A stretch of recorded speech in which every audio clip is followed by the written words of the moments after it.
Welcome back into the Mental Game. I'm your host, Brandon Saho, and this week's episode is with one of our most anticipated guests. She is the biggest star of Netflix's hit show, Love is Blind, as Deepti Vempati joins me for an amazing conversation. Deepti and I talk a lot in this episode about what it was like to be on Love is Blind, and of course, her relationship with Shake. Also, we touch on her dating life before and after the show, and then that big moment when she chose herself at the altar. And as someone who has had a lot of relationship issues myself, this episode is super empowering about what it is like to put yourself first and love yourself. I think everyone at home listening and watching this will appreciate this conversation and obviously benefit from what Deepti has to say. But before we get started, let's kick things off with this week's mental health tip, powered by 1 in 5, and it is all about supporting others. A single smile, hug, or conversation can save a life. One of the most fulfilling things we can do is show love to others. Whether it is large or small, supporting and recognizing others not only brightens their day, but also positively impacts their mental health. Small acts of kindness, such as acknowledging a stranger, extending a compliment, or paying it forward, are great ways to make others feel seen.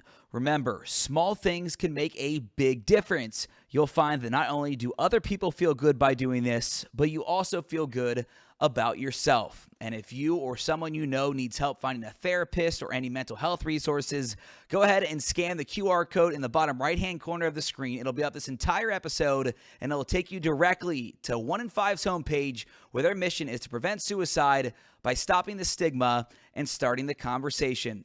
Now it is time for this amazing, empowering conversation with Deepti Vempati from Love is Blind. I think it'll help a lot of people out there watching and listening. I know it helped me a lot. So without further ado, here is the latest episode of The Mental Game. Welcome back into the Mental Game podcast. I am joined by a very special guest, Deepti Vempati from season 2 of Love is Blind. We're here in Chicago. Thank you so much for having me out here. Thank you so much for having me on. I'm so excited to be here today. This is going to be a super fun episode. A lot of people were looking forward to it on social media. So I know you got a lot to tell. I have a lot to ask. First thing I ask everyone on this podcast is, what does mental health mean to you? And you can answer that whether it be a tool for your life, how you've discovered it as a child or more recently.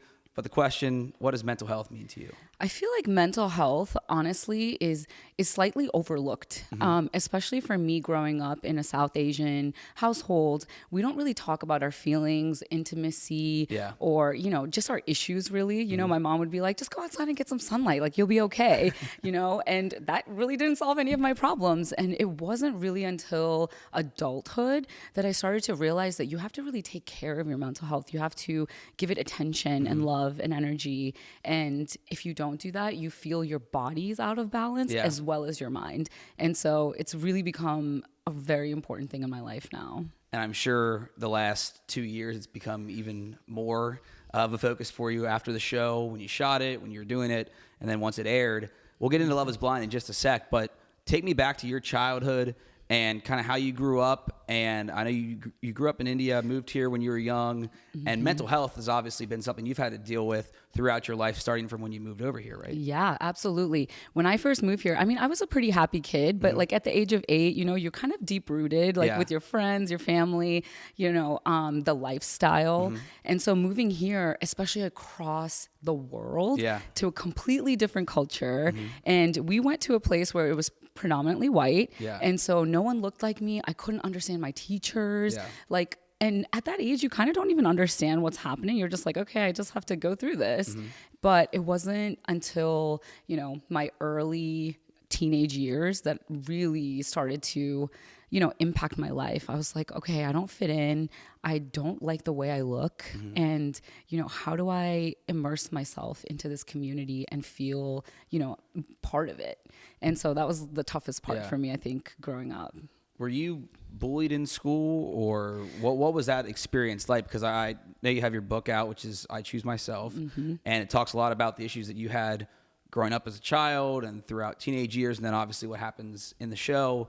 What was it like in school? Yeah, I was definitely bullied in school. It wasn't like a physical bully, but I think words kind of hurt deeper sometimes. 100%. Yeah, like that like sticks to me. And the fact that even when writing the book, I realized like these are emotions that I suppressed a long time ago, and just writing about it made me very emotional. Like it was very therapeutic, but I was like, wow, I can't believe I still remember the exact sentence that like, girls would say to me, or like, the guys would put me down even. And those like are like very, very like instilled inside of me.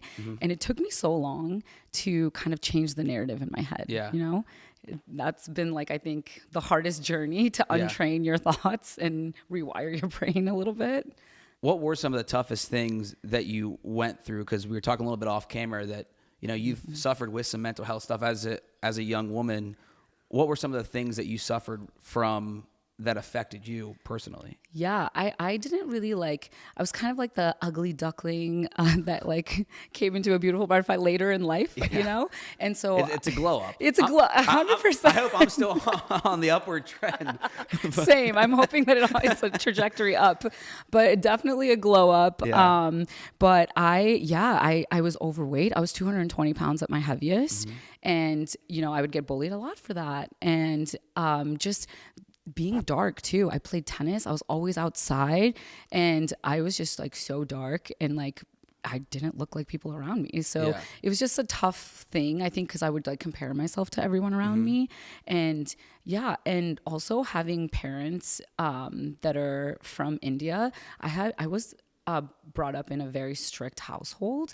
And so my curfew would be like 9 p.m. So like all my friends would be hanging out, and I would just like be very like sad and alone at home. So I would turn to food, and I would binge eat like constantly. And then after I would binge eat, I would feel so guilty about it that I would literally purge it. Like that's how my bulimia started.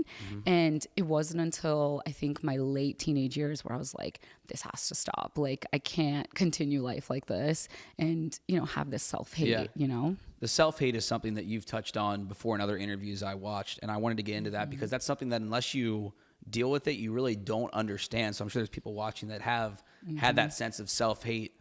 How do you break out of that? Yeah, honestly, I wish I could have turned to therapy, but that just never was on the table for me, I guess. And so for me, I don't know, I think I went through a really hard breakup of, I was with this person for 6 years and we lived together, and basically he ended up telling me that he cheated on me the whole time. Yeah, it was a rough journey. Oh my God, it's terrible. Yeah, but what a blessing though, because that really was a catalyst to my change. It was like, okay, this is like how I'm feeling terrible about myself right now, but I skewed away from all of the things that would make me feel good about myself. Like working out, eating healthy, like putting time into journal, meditate, all these things that I would do, I wasn't doing because that relationship was so toxic for me, right? It was like draining my energy. So the fact that he was like removed, I was breath like, of fresh air. Exactly. It was like you could feel the energy like coming back into my life almost. Yeah, and I think that really was what spearheaded me into kind of going back to the practices that made me feel better about myself. Did you have trouble leaving that relationship? Because I know I've heard, like, for me, I've been in some terrible relationships, but when it's bad, I'm like, get out. But I've heard a lot of, my women friends tell me that it's hard to leave when you're in a relationship and you care about somebody. How hard was it to get out of it? But then you said it was like a breath of fresh air once you figured a way to get out. Well, the 6 years were tumultuous. So it was like we were kind of on and off a little bit throughout those years. Yeah. And so there's something that always brought me back. But when he said the words like, I've been cheating on you the whole time. See ya. Exactly. I'm like, that is it for me. That's I don't understand how people do that. I just never will get it. I don't know either. I mean, they probably need to go to therapy. Right. Honestly, yes. That's the thing. It's a projection. It's like you have to remember that, you know, when someone cheats on you, it's not about you. It's about them. There's some sort of insecurity, some sort of projection that's happening there, and you can't internalize it. Took me a long time to get to that place, though. You know, but yeah, that was the last straw. I was just like, you know what? There's no coming back from that. And that's kind of nice because you're like, okay, now you just move forward. There's no looking back, you know? Yeah, no, I was in a toxic relationship, tough breakup, and, you know, had a lot going on, and it was tough to walk away. But once, you know, this podcast would never have happened if I didn't go through those lows, or you would have never went on Love is Blind if you didn't go through those shows or those lows, I'm assuming. Absolutely. Absolutely. And if I hadn't gone through what I went through on the show, I wouldn't have written the book. I wouldn't have been doing all these speaking engagements and being on this podcast, you know? Yeah. What's your relationship life and dating life been like throughout your life? Because I'm assuming going on that show, you had, I don't know if had struggles in the dating world, but you're not married. You're not, there's no kids in the picture right now. So I'm assuming when you signed up for that show, you had gone through some tough dating years. Yes, absolutely. I've always been the type of person that would put my partner on a pedestal. Like I would overflow their cups with love without giving myself any love. And that is the biggest mistake that I could ever make in life. Because if you don't show yourself that love, like how can someone else love you in the same way, right? And so that's really what I've learned throughout my dating experience, especially after Love is Blind, is, you know, you have to be able to pour energy into yourself and be the best version of yourself before you can enter a relationship. And I wasn't doing that. You know, I was putting them at a higher I was, you know, honestly, I think it stemmed from fear of being alone. Like if I don't have this person in my life, like even though they're so bad to me, is there going to be anyone else? Right. You know, and that was the fear that always kept me in negative relationships. For people that are watching that know my story, that was my biggest thing, is that I felt alone, and I didn't, it wasn't necessarily that I was missing out on a relationship. That was a big part of it, but it was just, you know, I had this great job and I had a great family and friends, but it just, I felt alone. I'd go to the bar, sit by myself, or after a game, you know, that I worked, go out afterwards and get super drunk and hang out with people that I don't even know. And I just had that alone feeling. Going to the show now, Love is Blind, you are hands down the biggest star of Love is Blind. I will say it here, and it's a lot because of the way you loved yourself and how the stuff was shaked out. And I didn't like write that, but I just, no pun intended. I couldn't stop myself from saying it. Why did you sign up for that show? Yeah, you know, I get asked this question a lot, and originally I answer it like I just honestly wanted to find a unique love story. And looking back on it now, I feel like it's way deeper than that. Yeah. It's about, you know, my whole life I've been judged for the way I looked, and people didn't give me a chance to get to know me on who I am on the inside because of that. And so I look back on it now and I'm like, it's a blessing. What a unique, dope experience to go through, where someone is getting to know who you are truly and like what your values are, what your beliefs are, like what you want out of life in the future. Those are the important things that you talk about before letting the physical aspect of it kind of ruin it, honestly. Because, you know, you tend to kind of you put blinders on. And exactly, you're like, oh my God, this person is so attractive and I feel such an energetic pull to you, but you have so many red flags that I'm just gonna ignore and continue. When it goes the other way, like I might see a beautiful woman at the bar, but I don't go up because I'm like out of my league. Like, but you could have so much in common. Like it goes both ways. I wanted to ask about the pods, because that is like such a unique thing that only the people that have done the 3 seasons will understand what it's like. For me, who, I don't know if miserably single is the right word for a lot of my life, but I've had relationship issues.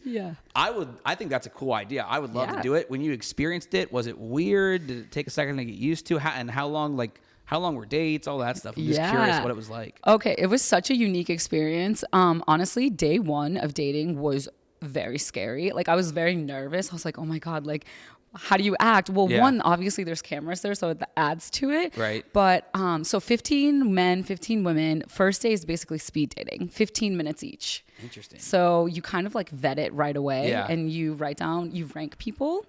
And then as the days go on, the rankings, like based on your rankings, you get matched up and you have longer dates. So the producers do that. Yes. Okay. So there's like a rank sheet. Every single person curious gets it. how you guys met up again to do more dates. Like, Yeah, that's exactly how. So you get matched up, and like based on kind of the chemistry, I guess. So like they would have to rank you higher too. Yeah. Actually, with Shake, I ranked him so low. I was just like, this isn't happening. Yeah. And somehow we kind of just kept getting paired together. Yeah. And so dates would be like an hour and 15. They would go to 3 hours. We'd have like 6-hour dates, like morning, 6 hours night. in the pod, not seeing someone talking there. 3 hours in the morning, 3 hours at night. Oh my! Are you guys like having dinner and drinks with the wall in between you? Yeah, basically. And honestly, so crazy if to you me. think about Yeah. it, you don't have a phone, you have no contact to the outside world. Your main focus is that person. Yeah. That's why it's so intense. And people don't understand, like, how can you fall in love? How can you like get married like that? It's because you're in like such an intense emotional situation, and you're talking for a long time, like 40 plus hours of talking in those pods. Full-time job. It's a full-time job. Exactly. 10 days of it. I fell in love on vacation before, so like, Right? it's not as intense as that, but Right. like, Yeah, people meet on cruises. Right. Yeah, my mom loves cruises. She's trying to get me to go on. I'm like, once I find somebody, I'll go with you. I can't do 5 days in a row. Hey, with you need to go just so you can find someone, maybe. Okay, you know? maybe Mom, you heard it from Deepti. I There need you to come on the go. cruise. He's coming, Mom. Shout out, Debbie. Back to the show. What was it like when you and Shake started connecting? Because you said he was at the bottom of the list, and then you guys just start getting matched up more and talking more. Why was that connection so strong?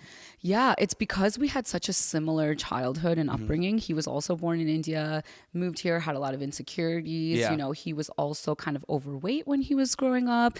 And it was us having white partners was almost kind of a way of like a validation that, okay, like I'm okay because, you know, I have this partner who's attractive or white, which is, you know, we kind of bonded on those things. And they're like our music sense, there was a lot of things that like we kind of were intertwined in, and we're like, oh, there's a lot of similarities here. And so I was able to extract some deep thoughts out of him after a while, after getting past the little shallowness a little bit. Just a little bit. Just a little bit. What was it like when you two met? I remember the scene, you guys running towards each other. What was that moment like for you? Honestly, it is a moment I will never forget. It was it sounds so crazy, but like the most exhilarating moment. Like you're just so nervous, and then those doors open and you're like, holy shit. Like it's just like so many emotions run through you. And honestly, we had a really good reveal. Weirdly, like him touching my feet in that moment, which is like a cultural thing, and like just putting a ring on my finger. I mean, I wish he didn't grab my ass, but you know, minus that, it was pretty good. I was like, I made my mom skip through that. Yeah, that was. What was your parents' feedback on the show? They were actually proud of me. There was a couple episodes they skipped over. I was like, Mom, just don't even worry about it. Go straight to the families, you know? I think it was the worst for my grandpa, I think. He called me and he was like, he watched the whole thing. And he was just like, you know, in our culture, it would have been better if you just like lovingly looked into his eyes and maybe held his hand. Like I was kind of disappointed to see that, but I'm glad, you know, you're doing okay. I was like, Grandpa, I was acting. Yeah. I was just kidding. It was for Hollywood. Yeah. I was like, it's for Netflix, Dad. No. They've been really supportive. I think, you know, they've been through the whole journey with me, right? And they saw the ups and downs, and you know, I honestly couldn't have made it through without having them by my side. Yeah, and you can definitely see the connection you and your family have. It comes through the show and on social media with you. Back to the relationship with Shake. When did you know you were gonna say no? Yeah, man. I think all the way up until the point, like maybe 2-3 days before that altar moment, he was still like making comments about like, you know, not having an animalistic attraction to me, or like, you know, you have all of the characteristics I look for in a person, but I should like want to jump you, right? Like, you know, just saying these outlandish things. And I'm like, you are not focusing on what's important in a relationship. And the narrative kind of turned for me because I was like, wait a minute. You could just feel the switch. Yeah. Like once was it like a pool or a hot tub or what that was? Yeah, that was in Mexico. Yeah. Yeah, the Mexico trip where you kind of felt it switch, right? Yeah, totally. And honestly, I had to kind of walk him off a ledge at that moment, like after that happened, because marriage is scary. Oh, yeah. And I was telling him, I was like, this is an experiment. Like, I think we need to go through like the process of it to see if you can truly, fall for each other, even if there's not a physical attraction. You know what I mean? Like, can that happen? Obviously, in our case, it didn't, but my parents got an arranged marriage. They knew each other for like a month before they got married, and they were in it for life, and they're still together. So it's possible. Did they try to do an arranged marriage with you? Oh, yeah. Okay. As soon as I graduated college, I was on a matrimonial site. And you were just like, no, thanks. Absolutely not. No, again, I wanted to find a unique love story. I wanted to, well, I guess this isn't organic, but I wanted to find someone organically.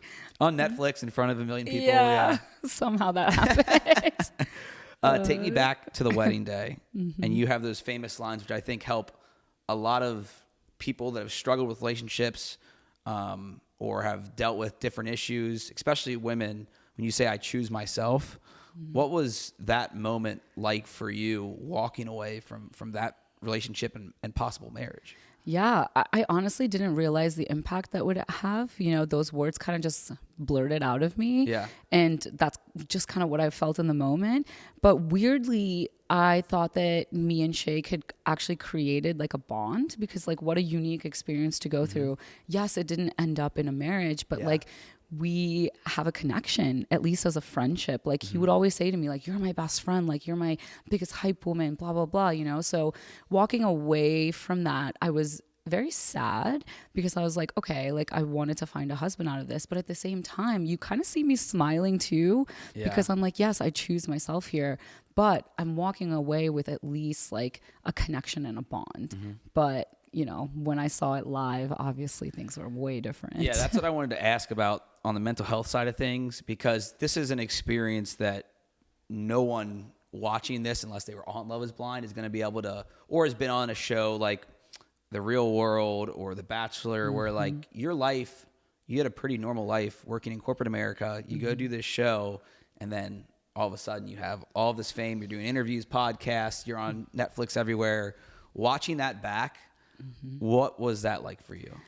It was very hard. When you listen to yourself like on a voicemail or something and you kind of cringe a little? I've done it for a living, so it's kind of... Oh, true. You know how it goes. You but know it's how still it goes. Weird sometimes. It's so weird. And like you're at least like used to watching. Yeah. When I watch myself, I would literally cringe. I'd be like, oh my God, like this is so awkward. Yeah. And honestly, just having the opinions of people, and it just creates so much anxiety. Like I've had anxiety before, but like watching it back and having all these people commenting on your life and like saying things about you, my anxiety was through the roof. It was insane. Like if I didn't have the support of my castmates, my girls on that show, I think it would have been such a tough process for me. When you see some of the things that Shake was saying, not behind your back, I guess is the easiest way to put it, on camera, but like, that's the thing for me. It's like a reality show, so you say things, but I guess you're not in the moment. You like don't realize, like there's cameras around all the time, but you don't have phones. You can't call anyone. So I mean, I'm not making excuses. I'm trying to figure out, when you saw that and heard what he said about you, like when you thought you guys, were best friends and things were going really, really well. How tough was that moment to watch? It was very tough. I knew that he had said some things because, like I said, I wanted to maintain a friendship with him after filming had wrapped. And so I hung out with him, like, after in Chicago, like we all did group activities and things, but like I was starting to see more of his true colors. And right before the show had aired, we met up with like a bunch of people, and he came up to me and he was like very like emotional, and he was like, I don't know what's going to happen, but I need you to have my back. Like, and just weirdly, I was like, you did something, like you said something, like he knows something is coming. And so when I watched it back, I was like, absolutely no chance. And then he doubled down at reunion, like not even apologetic. Yeah. That one was the interesting one for me, was the reunion with, everyone. And he kind of just started firing bullets at everyone. Yeah. Do you guys still talk at all? Absolutely not. I have him blocked on all platforms. And I hate to like label people, but he has some narcissistic tendencies.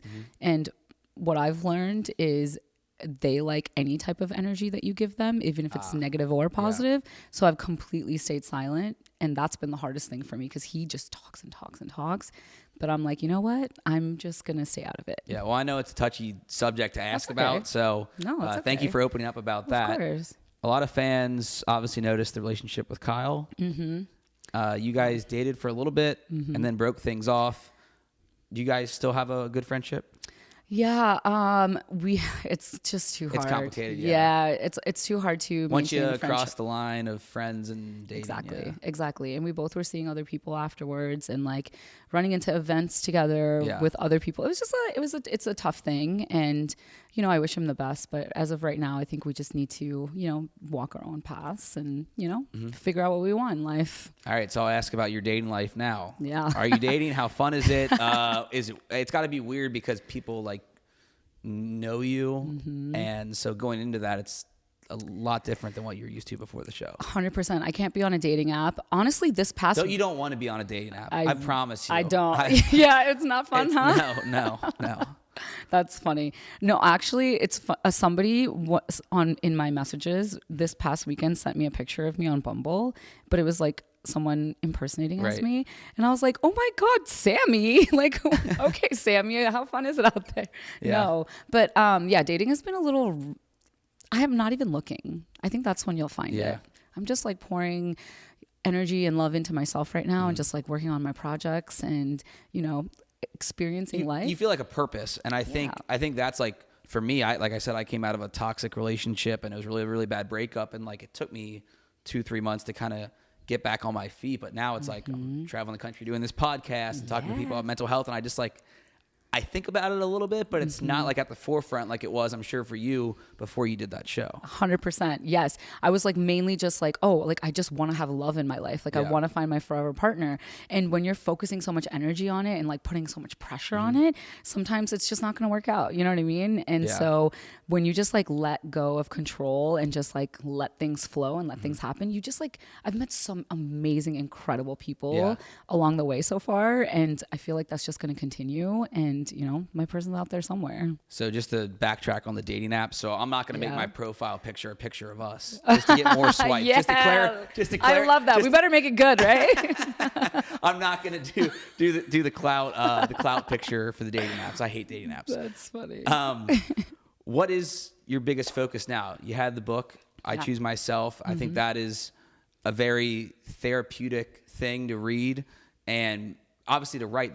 Take me through that, because you mentioned that when you started writing your feelings out, how did that change your perspective of your emotions? Yeah, I'm a huge advocate for journaling and meditation. Yeah, because when you sit still with your thoughts and you write them down and express them or like vocalize it, you kind of learn so much about yourself in the process. Yeah. And you're like, whoa, like I had no idea this is how I interpreted that situation. Or you've held on to something like this for so long in your life, you know? And so I think, just going through that process has been, I realized that there was a lot of emotions that I was still holding on to, a lot of resentment, you know, a lot of spoken things that I just suppressed, you know? And so, writing it out was very emotional.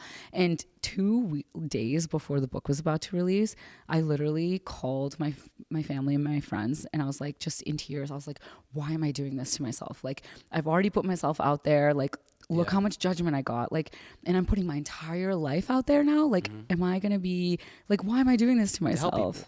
Yeah, you know, my sister, that's exactly what she said to me. She's like, remember why you even wanted to do this? Even if you changed one person's life in some capacity, it's worth it. And I was like, you're right. Okay, you're right. All right, let's do it. Yeah. And what's that been like seeing? You mentioned when you were at the altar in that show and you say, I choose myself, or I'm choosing myself. That helped women all around the world to feel that feedback back to you, and then obviously you write the book and you get even more feedback. I'm sure your Instagram DMs are just flooded with people that you've helped. How do you receive that? It's been such an amazing thing.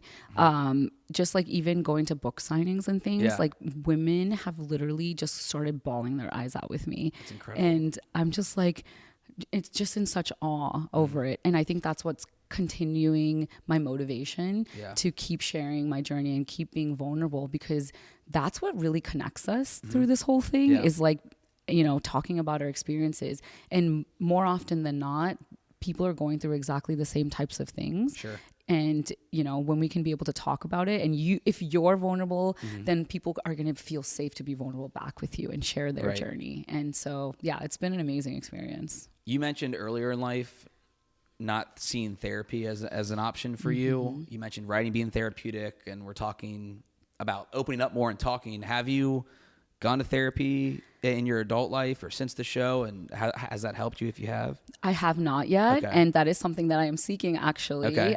My brother and my sister-in-law are huge advocates for that as well, and so finding a therapist is hard. It is, and now because of COVID and everyone staying at home, especially for younger people, I mean, you have to wait like 2-3 months in some cases to find a therapist, which is crazy. And I'm learning more and more as I, you know, do this mental health project. And I mean, I had to check myself in somewhere, and it was like hard. I'm like, I was suicidal, and it was still difficult to get in somewhere. But yeah, no. So you're talking about, that's something you're going to look into now? 100%. I definitely want to look into that, and like maybe even partner with like a company that does like remote type of things, because then it's easier for people to, you know, just get there.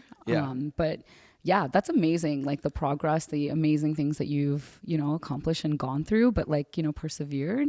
Yeah, life's crazy. It's crazy. It's crazy how it works. I had a job that I loved, and I was riding the Bengals all the way to the Super Bowl, and I'm talking to Joe Burrow, and, you know, I'm living the life that every guy my age wants to live. And then what they didn't see is, like, on the backside, I've spoken about this on like interviews that I've done, is that you take the camera away. And when I was going through all that stuff for 3 months, I'm back to arguing with my ex on my phone, and like, I'm mad about this, that, like, I was miserable. It was the best life experience and work of my life.